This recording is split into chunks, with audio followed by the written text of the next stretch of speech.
Odvažna vera spasava prijatelja. U Kapernaumu je živeo jedan čovek koji je bio paralizovan i nije mogao da hoda. Zapravo uopšte nije mogao da pomera noge.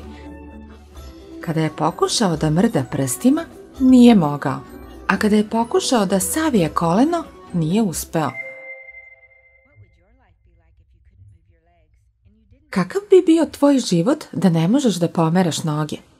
Probaj. Pokušaj da se pomeriš sa jednog mesta na drugo, a da uopšte ne pokreneš noge.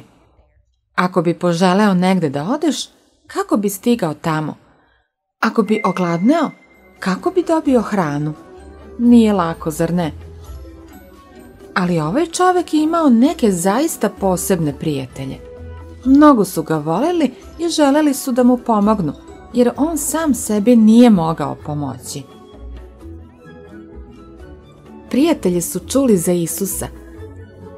Čuli su za neverovatna čuda koje je on mogao učiniti i verovali su.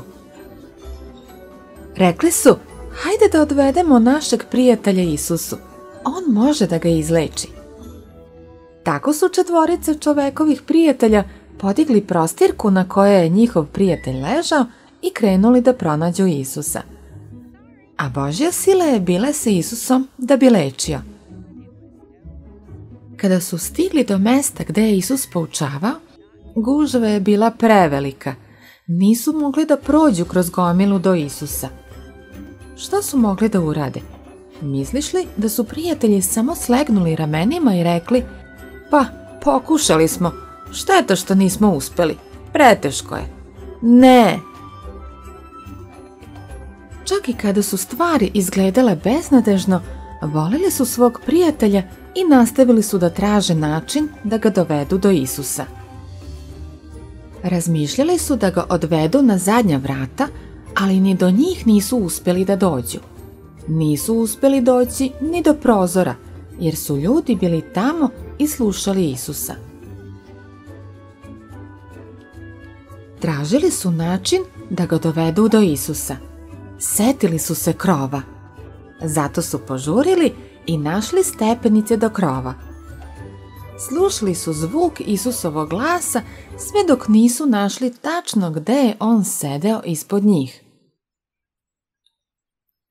Zatim su počeli da sklanjaju delove krova tačno iznad Isusa dok nije nastala velika rupa. Provirili su dole kroz rupu. Znate li koga su videli? Videli su Isusa kako ih gleda sa velikim osmehom. Odmah su spustili paralizovanog prijatelja niz krov i postavili ga tačno ispred Isusa. Zaista je predivno koliko je ovim prijateljima stalo do ovog bolesnog čoveka. A takođe i kako je čovek na strunjači dozvolio prijateljima da mu pomognu. Mora da im je mnogo verovao da bi dozvolio da ga spuste niz krov. Bez svog prijatelja ovaj čovek bi verovatno ostao da leži na svojoj prostirci kod kuće do kraja života. I još gore, ne bi imao priliku da vidi Isusa. Ali ovi prijatelji su imali odlučni stav vere koji je govorio, naći ćemo način da dovedemo našeg prijatelja do Isusa. Pošto su odbili da odustanu, njihov prijatelj je stigao sve do Isusa. I ti možeš biti takav prijatelj koji će tražiti rešenja i naći načine da pomogneš prijateljima da stignu sve do Isusa. Nikada ne odustaj, kako god stvari izgledale. Kada je Isus video njihovu veru, rekao je paralizovanome, sine, oproštene su ti gresi. Imati paralizovane noge je veoma teška stvar u životu, ali način na koji greh parališe i uništava tvoje srce je mnogo bolniji od paralizovanih nogu.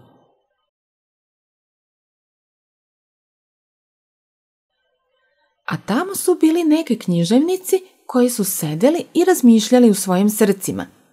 Zašto ovaj tako govori? On huli. ko može da oprašta grehe osim jednog Boga? Isus je odmah prepoznao u duhu da tako razmišljaju u sebi, pa im je rekao: zašto tako razmišljate u svojim srcima? Šta je lakše, reći paralizovanome gresi su ti oprošteni, ili reći ustani, uzmi svoja nosila i hodaj? Ali znajte da Sin čovečiji ima vlast da oprašta grehi na zemlji. Tada je rekao paralizovanome: tebi govorim, ustani, uzmi svoja nosila i idi kući. I on je ustao, odmah uzeo svoja nosila i izašao pred svima. Svi su se zadivili i slavili su Boga, govoreći: tako nešto nikada nismo videli.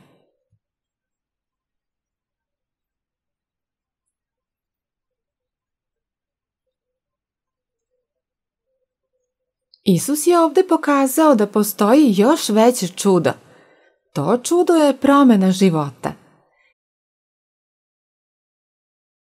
Isus je spasitelj koji može oprostiti naše grehe, izbavljajući nas iz ropstva greha, dajući nam novo, meko srce.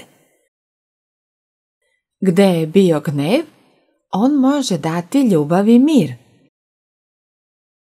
Tamo gde je bilo sebičnosti i ponosa, on može da izazove velikodušnost i poniznost. Svako od nas može biti jedno od Isusovih najvećih čuda.